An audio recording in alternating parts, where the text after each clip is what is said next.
네, 여러분 반갑습니다. 충남 온라인학교 시즌2 사회 시간이 돌아왔습니다. 여러분 한 주 동안 잘 지냈어요? 우리가 지난 시간에는 벌써 대단원 2개를 마무리하고 오늘 새로운 단원이 들어갈 거라고 선생님이 예고를 했죠. 친구들 많이 예습하고 왔을 것 같습니다. 그래서 오늘은 지난 시간에 선생님이 과제 줬던 거 간단하게 복습 한번 해보고 오늘 우리가 공부할 내용 한번 정리해 보도록 할게요. 자, 지난 시간에는 우리가 1단원 인권과 헌법 그리고 2단원 헌법과 국가기관을 모두 마무리했고요. 지난 시간엔 헌법과 국가기관 중에서 특히 세 번째 단원 사법부, 법원과 헌법재판소에 대해서 공부를 해봤습니다. 지금 친구들 많이 들어오고 있고요. 반갑습니다. 친구들 전 시간에 수학이었는데도 불구하고 수학 시간이 너무 즐거웠었는지 듣는 친구들이 하나도 없이 열심히 가입해주고 있네요. 자, PPT가 지금 깨져서 잘 안 보이나요, 학생들? 자, 그럼 말로 친절하게 설명을 해보도록 하겠습니다. 자, 지난 시간 선생님 과제로 우리가 입법부, 행정부, 사법부 세 가지를 공부하고 각각의 국가기관을 우리가 헌법에 둔 이유, 그거는 기본권을 보장하기 위해서라 그랬죠. 각각의 국가기관들이 서로 지나치게 권력을 많이 갖게 될 경우 국민의 기본권이 침해될 수 있기 때문에 우리가 헌법에서 제도적으로 각 기관들이 서로를 견제하고 균형을 이룰 수 있게 하는 방법들을 찾아보자고 그랬어요. 자, 그러면 여기 지금 여러분 보는 화면에서 왼쪽에 국회가 정부를 견제하는 방법은 무엇이 있을까요? 그렇죠. 국정감사와 탄핵소추라고 했습니다. 자, 여러분 탄핵 관련해서 우리가 지난 시간에 헌법재판소의 5가지 역할 있었죠. 그 중에서도 우리가 탄핵과 관련된 부분들은 그걸 신청하는 사람이 누구인가를 집중해서 보자 그랬어요. 탄핵소추는 국회가 하는 거였죠. 정부는 국회에서 만들어진 법을 그대로 실행하는 게 아니라 이게 좀 국민의 기본권이나 뭐 행정적으로 처리할 부분에서 문제가 있다고 생각할 경우에는 법률안을 거부할 수 있도록 다시 만들어와라고 돌려보낼 수 있는 그런 방법이 있다고 했습니다. 자, 세 번째, 자 오른쪽에 국회가 법원이 국회를 견제하는 방법으로는 위헌 법률 심사 제청권이 있다고 그랬는데요. 자, 법률이 헌법에 위배된다고 생각할 때 법원이 신청한다 그랬죠. 헌법재판소에 그 제청입니다. 심사권이 아니라 심사 제청권이죠. 자, 그럼 반대로 국회가 법원을 견제하는 방법은 무엇이 있을까요? 그렇죠. 대법원장이나 이렇게 법원과 관련된 고위 공무원의 임명에 대한 동의권이 있었고요. 탄핵소추권 마찬가지로 탄핵소추는 국회가 헌법이 정한 국가기관의 어떤 공무원들에게 모두 할 수가 있는 것이 되겠죠. 자, 마지막으로 법원이 정부를 견제할 수 있는 방법은 그렇죠. 명령, 규칙, 처분 등 심사권이 있습니다. 자, 명령, 규칙, 처분은 행정부에서 하는 거죠. 그렇죠. 이것들이 적절했는가를 심사할 수가 있다고 했고요. 반대로 정부가 법원을 견제하는 방법으로는 사면권이라든지 대법관 임명권 이런 것들이 있다고 했습니다. 자, 그래서 오늘은 이렇게 간단하게 지난 시간에 우리가 헌법에 대해서 공부를 했다면 우리 헌법에서 이제 9장 경제 부분을 볼 건데요. 법적인 내용보다는 여러분들의 생활에서 겪을 수 있는 그런 내용들이 더 많기 때문에 오늘은 조금 편안한 마음으로 들어도 괜찮을 것 같습니다.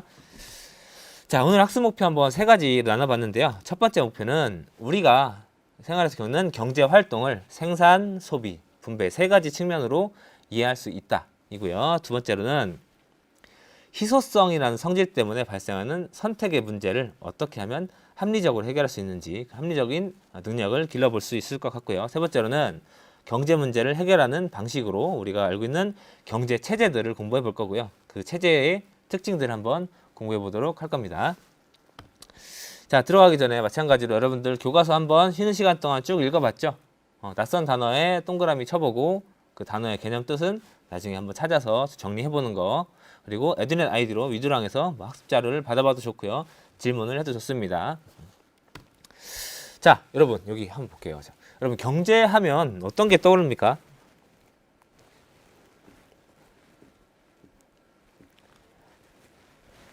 경제하면 뭐가 떠오를까요? 선생님은 굉장히 바쁜 증권가에서 이렇게 선생님 저 지금 이렇게 파란색 양복이나 하얀색 양복을 입은 사람들이 일을 하는 모습이나 시장에서 물건을 사고 파는 사람들 이런 모습들이 떠오릅니다.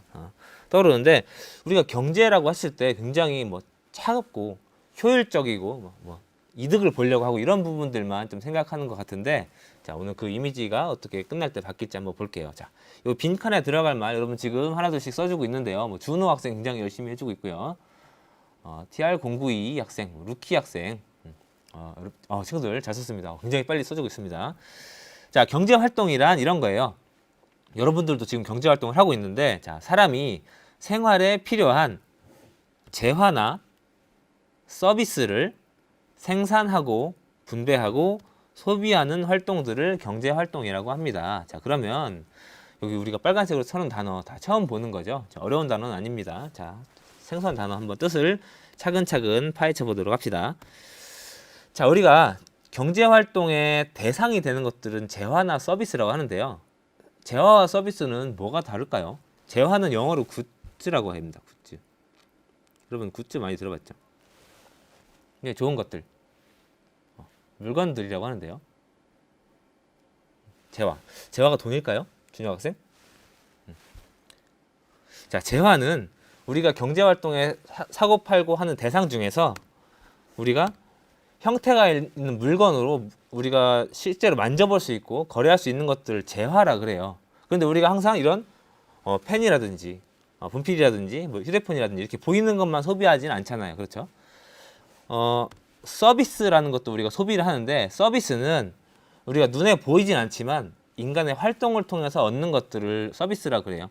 여러분들 뭐 병원에 가면 의사 선생님이 진료해 주는 것도 서비스라고 할 수 있고요. 지금 선생님이 하고 있는 수업도 서비스가 되겠죠. 이런 서비스도 여러분들이 돈을 지불하고 소비하는 컨텐츠를 소비하는 이런 형태가 되고 있잖아요. 그렇죠? 그래서 우리가 경제활동이라는 건 크게 재화와 서비스를 소비하는 거다. 여러분들이 너무 재화에만 생각하고 있지 않도록 서비스라는 것도 경제활동의 대상이 된다는 것을 한번 기억해 두면 좋을 것 같습니다. 자, 그러면 두 번째, 생산, 분배, 소비는 무엇이냐? 자, 생산, 여러분들. 생산은 여러분들 막 그 물건을 만드는 것만 생산이라고 할 수가 있겠는데요. 방금 우리가 서비스라는 것도 경제활동의 대상이 된다 그랬죠. 그렇다면 꼭 우리가 눈에 보이는 것만 만드는 게 생산 활동은 아니에요. 지금 여러분들 요즘에 뭐 유튜브라든지 뭐 여러 컨텐츠 같은 거 찍는 학생들 많잖아요. 그걸 돈을 버는 사람들도 많고, 뭐 작곡을 하는 사람들도 있고요. 어떤 활동을 통해서 그 활동의 무엇의 가치를 높이는 활동들을 모두 생산이라고 합니다. 자, 그렇다면 분배는 무엇이냐? 그 생산 활동에 참여한 대가를 가져가는 것들을 분배라고 하는데요. 자, 여러분들 이렇게 한번 생각을 해볼게요. 여러분들이 만약에 물건을 어떤 파는 사업을 하기 위해서 공장을 지어야 될 것 같아요. 물건을 팔려면 일단 공장을 지어야겠죠. 공장을 지으려면 필요한 게 뭐죠? 그렇죠. 땅, 토지가 필요하겠죠. 땅을 점검을 해야 되고요. 사야 되고요. 두 번째로는 이런저런 물건을 사가지고 건설을 해야 되는데, 그때 필요한 게 돈이겠죠. 돈을 은행에서 빌려와야 될 겁니다. 자, 세 번째로는 실제로 공장을 짓고 땅을 빌려가지고 건설을 했다면 사람을 고용해서 이제 일을 시켜야 되는데, 그때 필요한 것이 바로 이제 노동력이 되겠죠. 자, 이렇게 세 가지가 우리가 경제 활동을 하기 위해 필요한 생산 요소 세 가지입니다. 선생님, 생산 과정에 들어가는 게 토지, 자본, 노동 세 가지밖에 없나요? 그 외의 것들은 그러면은 생산 과정에 참여한 대가를 받지 못하나요? 이렇게 이해할 수가 있는데요.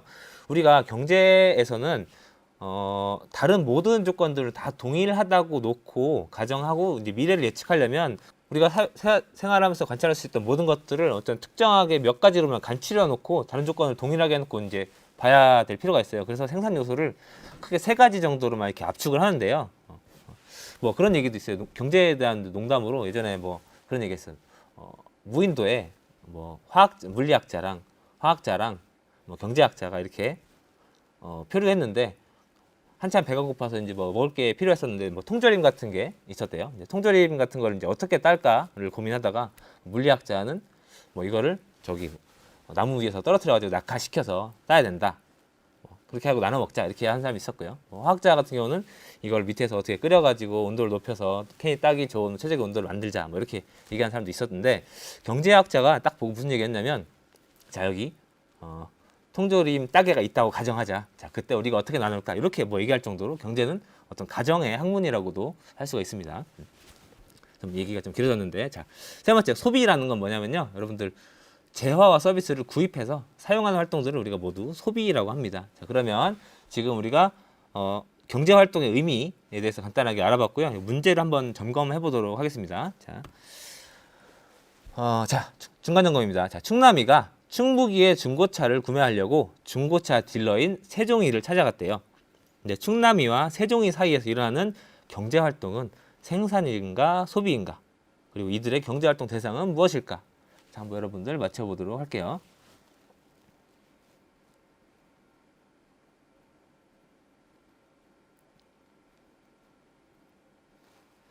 자, 그렇죠. 일단 여기서 우리가 거래하는 대상을 한번 알아봐야 될 것 같은데요. 거래하는 대상이 충북의 중고차인가요? 이 중고차 딜러의 서비스인가요? 그렇죠.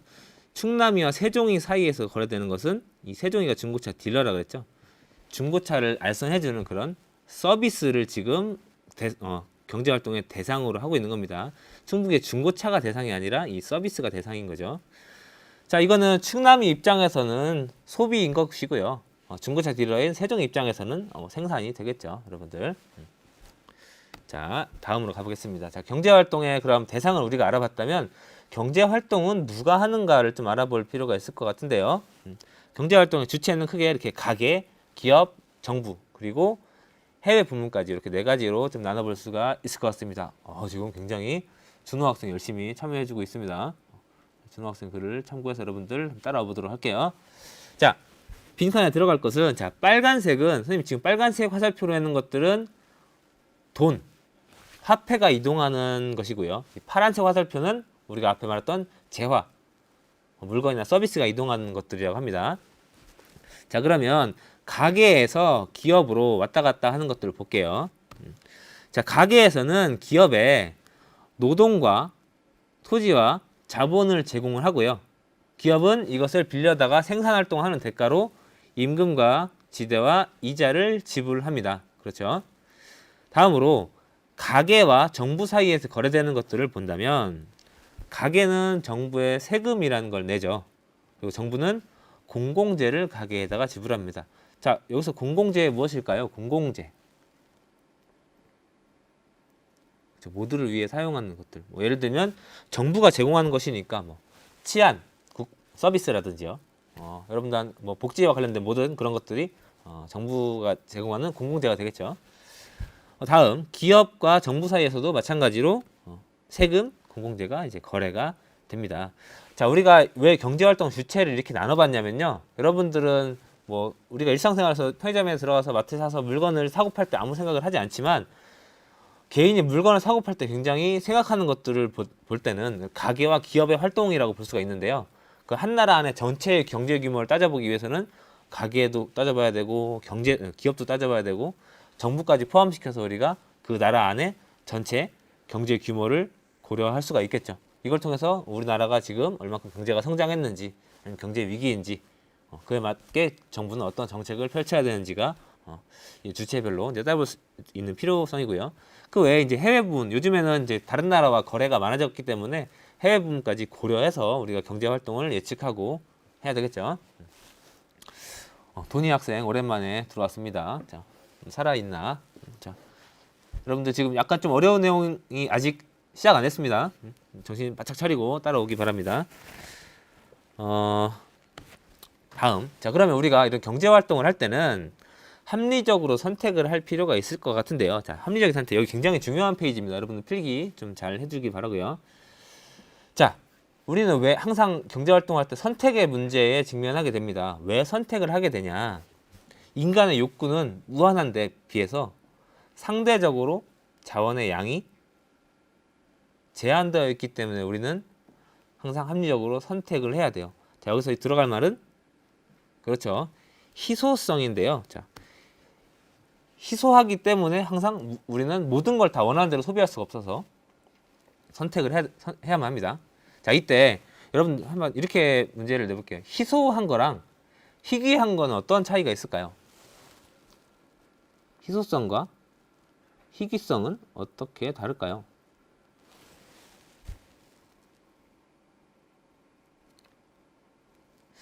이렇게 예를 들을게요. 선생님 요즘에 좀 뭐 그 다이어트 같은 거에 좀 관심이 생겨가지고 탄수화물 안 먹고 고기만 먹으면 뭐 살이 좀 빠진다 그래서 어떤 고기를 먹어야 될까 고민을 하다 보니까 이제 돼지고기 중에 뭐 삼겹살도 되게 맛있고 목살도 맛있고 막 그렇게 한데, 자, 삼겹살을 먹을까 목살을 먹을까 고민을 할 때, 자, 삼겹살은 굉장히 돼지 부위에서 희소한 부위인가요? 희귀한 부위인가요? 그림을 잘 못 그리지만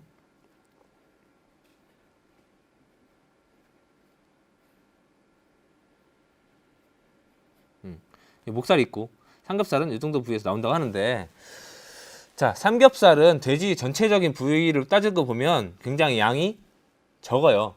그에 비해 삼겹살을 찾는 사람이 굉장히 많죠.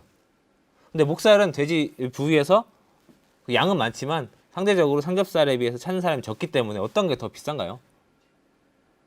그래서 삼겹살이 조금 더 비싸게 되겠죠. 자, 그럼 여기서 희소하다라는 거는 상대적으로 원하는 사람의 양에 비해서 그 가치가 적다는 것이고, 희귀하다는 것은 절대적인 양이 부족하다라는 것을 의미합니다. 자, 그럼 다음 문제 가보겠습니다. 자, 이런 선택의 문제가 발생하기 때문에 우리는 무엇을 고려해야 되냐? 기회비용이라는 것을 고려해야 되는데요. 기회비용이 오늘 공부해야 될 것 중에 가장 중요한 개념이에요. 별표 5개입니다. 자, 기회비용은 선택에 따라 포기해야 되는 가치 중에서 가장 큰 것을 기회비용이라고 하는데, 기회비용은 어떻게 따지냐면 우리 겉으로 보이는 명시적 드러나는 비용이랑 드러나지 않는 암묵적 비용 두 가지를 포함시켜서 기회비용을 따져봐요. 자, 이렇게 보니까 조금 어려운 것 같아서 선생님이 예를 하나 들어볼게요. 여러분들이 대학교를 진학해야 됩니다. 이제 대학교 등록금이 1,000만 원이에요. 등록금 1,000만 원을 가지고 이제 대학교를 등록해서 대학교를 다닐 것인가, 아니면 이 1,000만 원을 가지고 사업을 해서 뭐 2,000만 원의 돈을 벌 수 있는 기회를 잡을 것인가, 둘 중에 하나 여러분들이 만약에 골라봐야 된다고 했을 때, 대학교를 진학을 했을 때 우리가 포기해야 되는 것들은 무엇이냐? 일단 1,000만 원이죠. 1,000만 원. 대학교 등록금으로 지불된 1,000만 원을 포기해야 되고요. 만약에 이 1,000만 원을 가지고 내가 사업을 했을 때 벌 수 있는 2,000만 원까지 포기해야 되는 것이죠.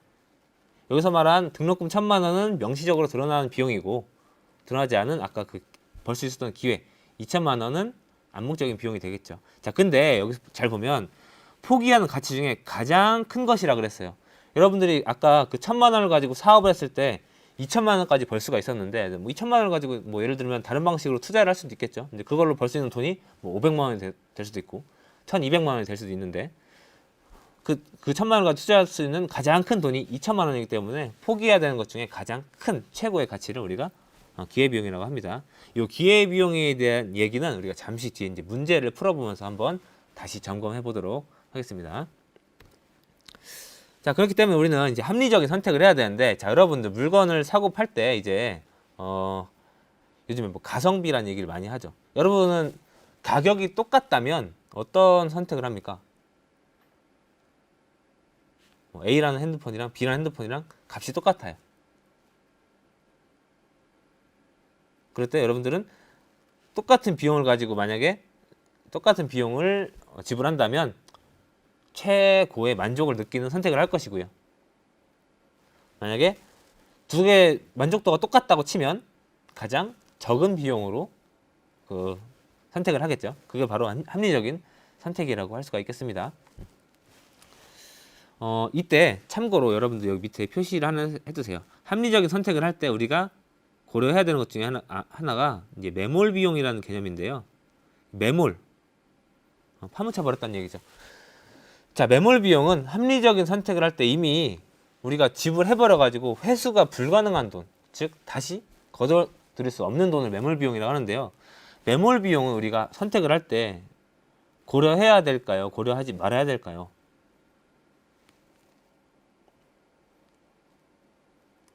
그렇죠. 매몰비용이란 거는 합리적인 선택할 때 절대 고려하지 않는 개념이에요. 경제적으로 보면. 자, 여러분 만약에 영화를 보러 갔어요. 영화관에 가서 이제 뭐 돈을 내고 영화를 보는데 영화가 너무 재미가 없어요. 그 시간에 이제 난 나갔다면 뭐 더 큰 만족을 느낄 수 있을 것 같은데, 영화를 여기서 계속 보는 게 합리적일까요? 아니면 보지 않고 그냥 나오는 게 합리적일까요?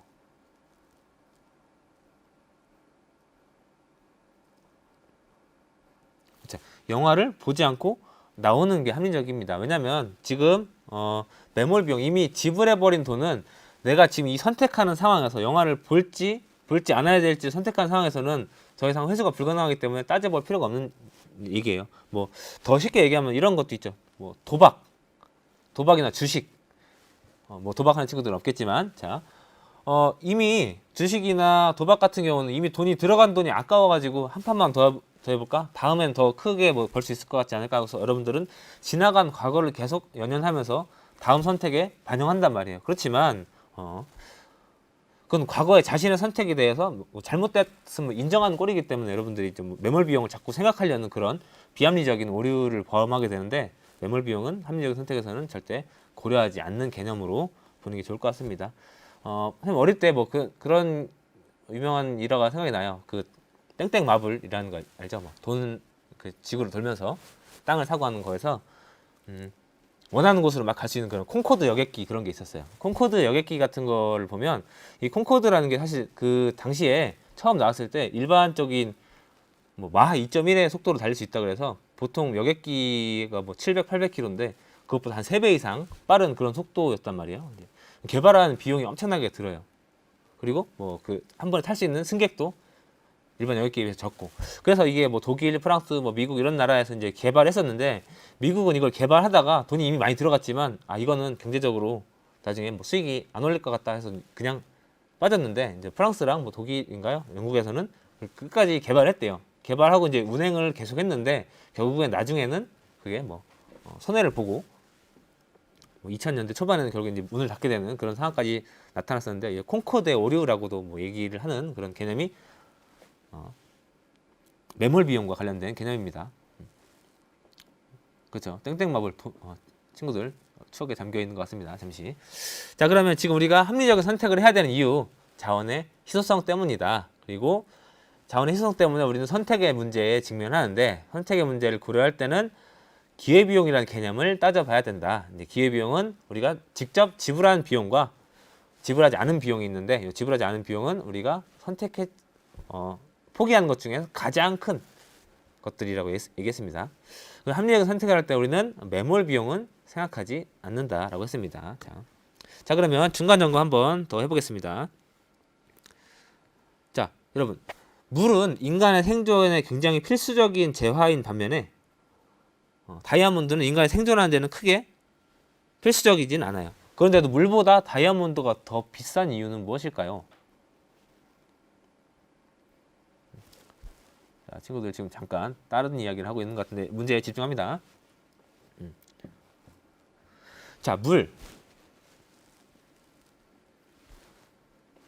물은 굉장히 사용하기에는 가치가 높아요. 그렇지만 거래되는 데는 비용은 굉장히 적어요. 우리가 이제 교환 가치가 굉장히 적다 그러는데요.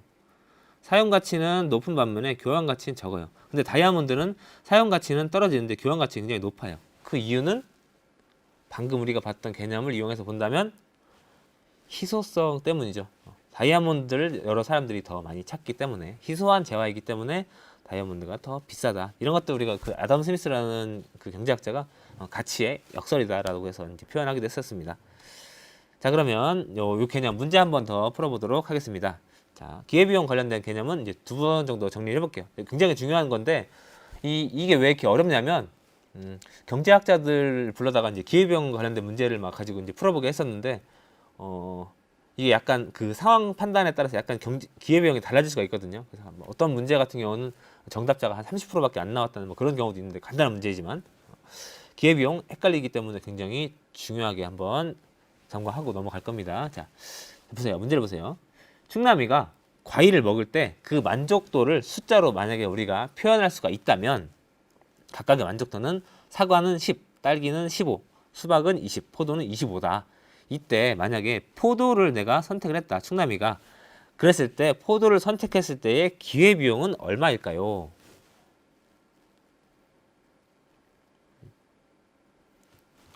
그렇죠.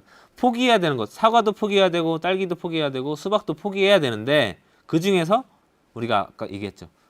포기하는 것 중에 가장 최고의 가치가 기회비용이라고.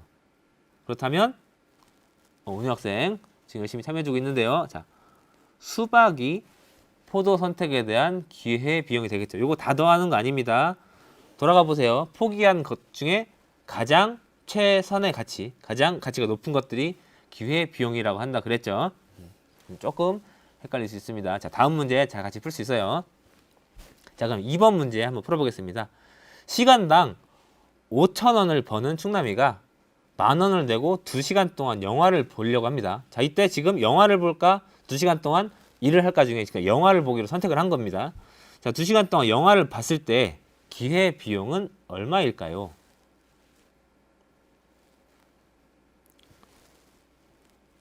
자, 일단 영화를 보기 위해 드러난 명시적 비용이 얼마일까요? 그렇죠. 1만 원이 들어갔죠.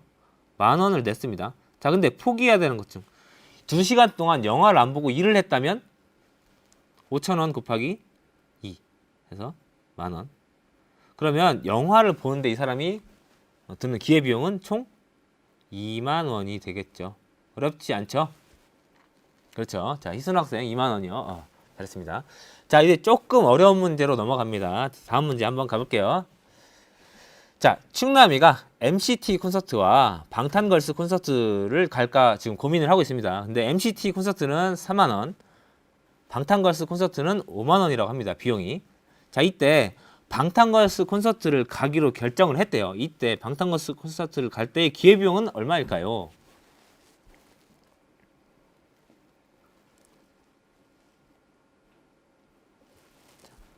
자, 방탄걸스 콘서트를 가기로 했다. 기회비용. 우리가 명시적 비용과 암묵적 비용을 두 개 다 따져봐야 된다 그랬죠. 콘서트 비용. 일단 5만 원이 들어가겠죠. 명시적 비용. 5만 원을 지급을 했고요. 포기한 것. 자, 방탄걸스 콘서트를 감으로써 뭘 포기했을까요? 3만 원을 포기한 거예요. 3만 원의 가치를 느끼는 이 콘서트를 포기한 거예요. 그렇죠. 이 콘서트에서 느끼는 만족, 이걸 포기한 거죠. 그렇죠. 그럼 방탄걸스 콘서트의 기회비용은 5만 원 더하기 MCT 콘서트의 만족, MCT 콘서트의 가치가 되겠습니다. 자, 그러면 두 번째 문제. 자, 여기서 만약에 내가 지금 방탄걸스 콘서트를 가려고 5만 원을 주고 티켓을 샀어요. 티켓을 샀는데 친구가 갑자기 야, 그 티켓 나한테 10만 원에 팔아라 라고 할 경우에 고민을 하다가 결국 방탄걸스 콘서트를 가려고 합니다. 자, 이때의 기회비용은 얼마일까요?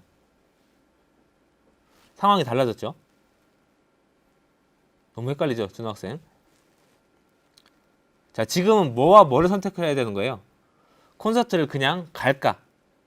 아니면 10만 원을 받고 팔까죠, 그렇죠? 그러면 콘서트를 간다면 뭘 포기한 겁니까?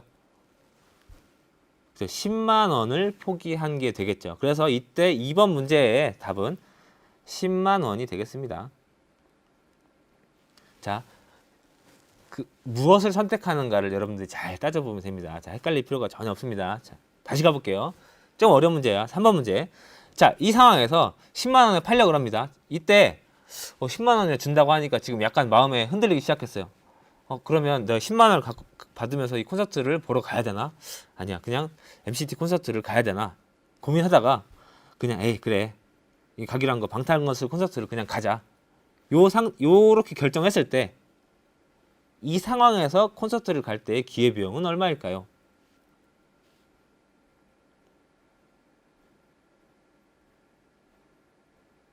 자, 지금 방탄걸스 콘서트를 갈까 MCT 콘서트를 갈까로 다시 바뀌었죠.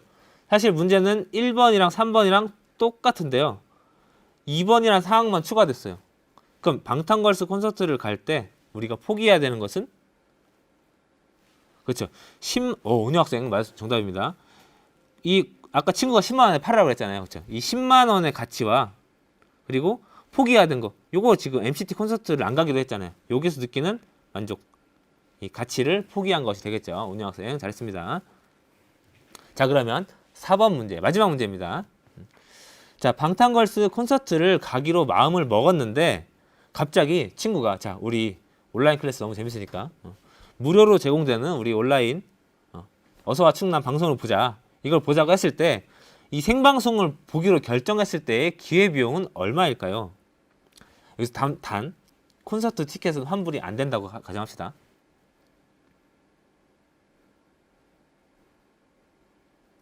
자, 이 4번 상황에서 우리는 뭐와 뭘 고르는 거예요? 이 온라인 방송을 볼 것이냐, 방탄걸스 콘서트를 갈 것이냐죠. 그렇죠? 이때 방탄걸스 콘서트에서 우리가 10만 원을 아까 친구가 준다 그랬었는데 이미 10만 원 회수가 불가능한 돈이에요. 우리가 지불해버린 5만 원은 다시 돌려받을 수가 없어요. 이런 걸 우리가 무슨 비용이라고 한다고 했어요? 그렇죠. 매몰 비용이라고 한다 그랬죠. 매몰 비용은 생각할 필요가 없는 거예요. 그럼 지금 이 상황에서 우리가 고민해야 될 거는 그냥 강의를 볼 것이냐, 콘서트를 갈 것이냐입니다. 자, 그럼 강의를 볼 때 기회비용은 콘서트를 볼 때 느끼는 만족감이 되겠죠. 그래서 방탄걸스 이 콘서트를 볼 때의 만족이 기회비용이 되겠죠. 굉장히 좀 헷갈릴 수가 있는데요, 여러분. 지금 우리가 기회비용에서 이제 포인트는 뭐냐면 기회비용은 언제든지 상황에 따라서 달라질 수 있다라는 거예요. 그리고 기회비용을 고려할 때 우리가 선택해야 되는 답안지가 뭐냐를 여러분들이 따져보는 게 중요합니다. 그렇지 않고 막 이것저것 계산할 거 다 따지다 보면 함정에 걸리기가 굉장히 쉬워요. 알겠죠? 자, 오늘 화질이 조금 안 좋은가 봐요. 선생님이 좀 컴퓨터로 바꿔서 그런 것 같은데 다음 시간에 한번 화질 문제를 한번 개선해 볼 테니까 여러분들 잘 들어주세요. 자, 지금 거의 다 끝났습니다. 재밌죠? 약간 수학 문제 같기도 하지만 논리적으로 풀어보는 그런 문제가 기회비용입니다. 자, 마지막 세 번째 학습 목표입니다. 자, 이거 경제 문제와 경제 체제에 관련된 건 따져볼 건데요. 우리가 일상생활에서 경제 문제에 굉장히 직면하게 됩니다. 근데 경제 문제는 모든 사회에서 공통적으로 해결해야 되는 문제예요. 우리는 뭐 생산 활동도 하고 소비 활동도 하고 분배 활동도 하지만 이때 무엇을 생산해야 되고 얼만큼 생산해야 되고 어떻게 팔아야 되고 어떻게 생산해야 되고 생산 방식 그리고 누구를 위해 생산해야 될 것인가 이런 모든 것들을 다 따져볼 필요가 있는데요. 자, 이때 해결하는 방식이 두 가지가 있대요. 경제 체제에 따라서 문제를 해결하는 제도나 방식이 달라지는데 자, 크게는 시장 경제 체제와 계획 경제 체제로 우리가 나눠집니다. 시장 경제 체제는 어떤 걸 통해서 문제를 해결하려고 하는 거냐면 그냥 시장에 맡기는 거예요. 시장에 맡겨놓으면 자연스럽게 가격이 결정이 되고요. 자연스럽게 수량이 결정이 됩니다. 거래량이.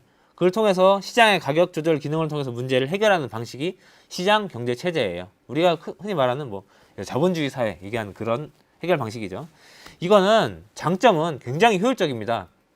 왜냐면 내가 원하는 가격에서 1원이라도 높거나 1원이라도 낮으면 물건을 사지 않아요. 물건을 팔려는 사람도 자기가 원하는 가격에서 1원이라도 빠지면 팔려고 하지 않아요. 그 두 사람이 모두 만족하는 지점에서 거래되기 때문에 하나도 약간 비효율적인 부분이 나타나진 않습니다.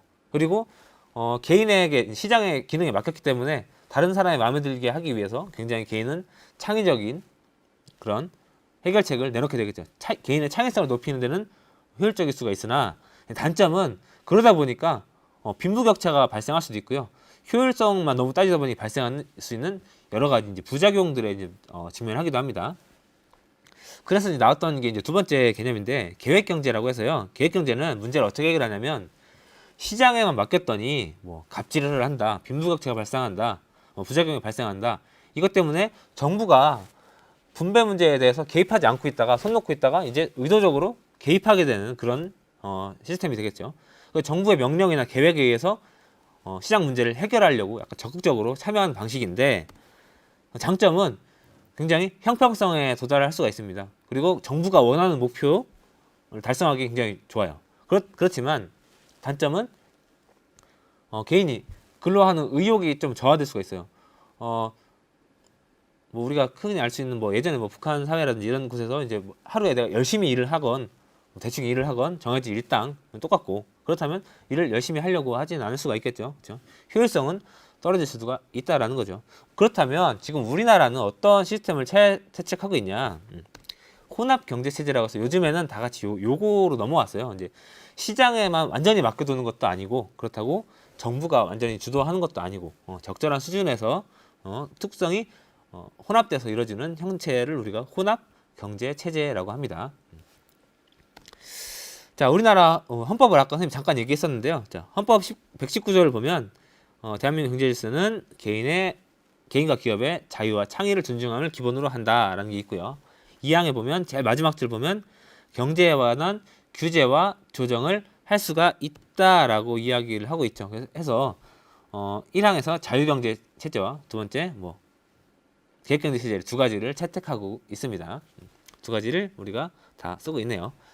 자, 이제 거의 마무리를 하겠습니다. 자, 선생님 과제로 우리가 오늘 방금 했던 형성평가 문제를 똑같이 한번 올려봤어요. 여러분들은 집에 가서 한번 각자 오늘 했던 내용들을 복습하면서 문제를 해결해 보도록 하겠고요. 그렇다면 그 공부한 내용을 바탕으로 우리는 정말 합리적인 선택을 하고 있는가? 여러분들이 일상생활에서 하고 있는 합리적인 결정들을 여러분들이 한번 표를 작성해보고 친구들과 공유해보는 그런 시간을 갖겠습니다. 루키 학생 벌써 끝나는 게 아쉽죠? 선생님도 지금 해주고 싶은 게 너무 많은데. 그래서 약간 이런 명언이 떠오릅니다. 우리가 앞에서 경제하면 떠오르는 게 뭐냐라고 했었을 때 효율성, 합리성만 딱 추구하는 약간 차가운 이런 이미지라고 했었는데요. 이런 얘기 했더라고요. 부모는 자식에게 생명을 주고도 이제 자신의 인생까지 주려고 한다라고 했었습니다. 우리가 생활에서 어찌 보면 겪는 모든 것들이 경제 활동이기도 해요. 합리적이고 효율적인 선택을 하려고 하지만 우리는 언제나 그렇게 합리적이고 효율적인 선택만을 하진 않습니다. 오히려 우리가 이 공부를 항상 할 때 선생님이 얘기하죠. 그 개념 자체만 공부하는 게 아니라 개념 속에 있는 그 의미를 찾아보라고요. 그래서 약간 알프레드 마샬이라는 어떤 경제학자가 교수로 취임하면서 이런 얘기했습니다.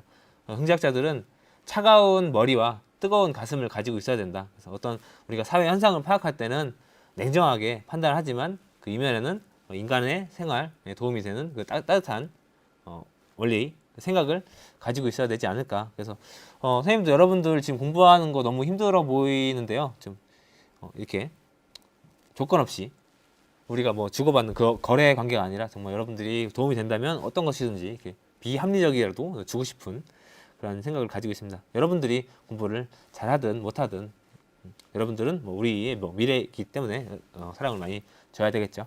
자, 그러면 우리 다음 시간에는 이 기업가 정신에 대해서 공부를 해볼 건데요. 여러분 오늘 공부한 내용 잘 복습을 해보고 다음 시간에 또 건강한 모습으로 만나도록 하겠습니다. 자, 여러분 다음 시간에 만나요.